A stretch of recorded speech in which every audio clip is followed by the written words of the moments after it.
All right, so we're here on Clark County Lake. We're gonna test out and see how this lake produces during the fall transition. You might wait for us. Learn your place, trash.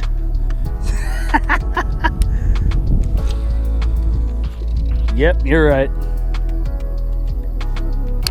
Oh, you think so, huh? What'd you catch him on, babe? Little bluegill colored whopper flopper. Hey. Calm down. Hey. Hey.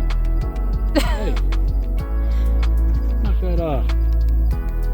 15 ounces, not bad. Not bad for the first fish of the day. He's pretty. He's having a hard time. All right, okay.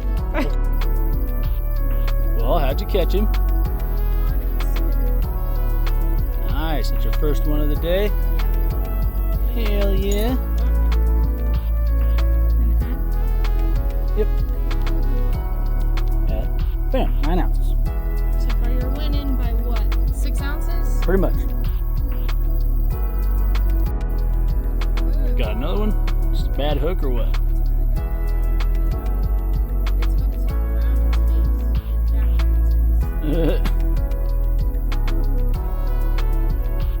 Got him on. Real quick, I'm gonna do some love to this guy real quick. Be right back. Alright.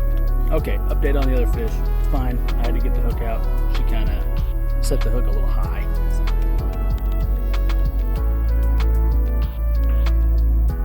There you go. Beating you by 4 ounces. Well, look who's on fire today. See, I told y'all the last time when we did the competing thing I was going to kick his ass. He won by a luck out. Sticking with it. Sticking with the top water. I love you. 0.12. Oh, now it says 13, but I locked it in as 12, so. Oh. Okay, so 13 ounces. Congrats. Thanks. Hell yeah. Say goodbye to my fish. Damn, look at you go. Another one. Grab behind his ears.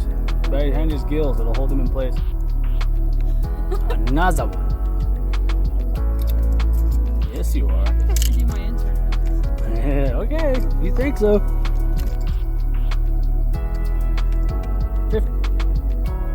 15 ounces. Nice. Very nice.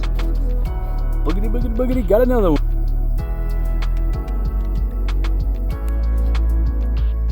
Oh, goddamn. What is it? 0.09. Number 6. Another one. Another one. Another one. Oh no, fish down. No. Oh my God, stop it! Wow. Get a grip. Literally, get a grip. What the hell? Fish landing violation. You have been penalized 5 minutes.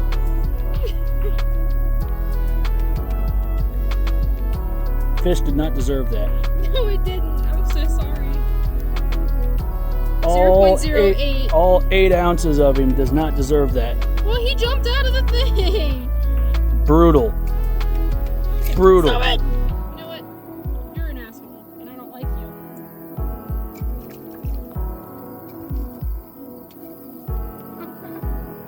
you. I'm sorry for her behavior, guys. I genuinely am. He was mean. Morale fishing does not condone a harming of fish. Whatever. He was fine. Alright. So that was a fun little trip on the lake. I really enjoyed that. I enjoyed taking the girlfriend out and fishing. I really enjoyed that. Kind of an overcast day. It was a lake that we've somewhat familiar with, but I've never been able to catch anything really impressive off of that lake in Clark County. But as you've seen, Lauren literally kicked my teeth in during that entire tournament. I mean, not tournament, during that entire day. And I'm proud of her. That was a good day for her. She had fun, we had fun. It was a good day on the water for both of us. But I wanted to take this time right here to talk about some more informative stuff and personal opinion stuff. So you guys, for those of you who don't know, can learn something while watching these. And that is my taste in fishing line. Now, anyone who knows me knows that I love braid, especially Power Pro. I like the sensitivity that braid gives you. Yes, it's stiff and it can bend out hooks a lot easier if you're not careful. Especially lighter wire hooks or finesse hooks, it'll bend these out pretty quick. Especially if you're setting it like a madman, which I try not to do because you get a much easier hook set on braid than you do with monofilament or fluorocarbon. Because there's no stretch, period. It does not stretch, doesn't give. But I use it on everything. Braid to leader is usually how I go about my day-to-day fishing. I like it on medium heavy, I like it on finesse. I try to use it as much as I can. I like the stiffness of it. And some people were saying that on finesse gears like spinning rods, you want to use fluorocarbon. No, I still stick with braid because it works amazingly well. And just something I did on my first time when I went out there, like, oh, this is basically rope, let me use it, and I just stuck with it ever since. Now, what I do have a crap ton in my boat of is fluorocarbon. This is my number one go-to leader line. As you can tell, this one's practically been used up. I've used so much of it, especially the high vis, the invis. If you can see that. Yeah, the invis specifically is what I use a lot of the times. I'll use the Base X a few times too, which is just the same color here, but it's white. I use that as much as possible as my leader line, even for drop shots, Texas rigs, anything I'm wanting a leader on, I'll throw that. Especially in crystal clear water, I'll do like a 2-foot leader. Because way out there or way deep, I still get that nice hook set, but I'm not sacrificing them seeing the line if they're line shy at all. I don't know much about all that. I haven't seen any proof or anything about it, but if you think it might play a factor, you might as well accommodate for it. Now, line weight, I used to do strictly 20 pound on everything.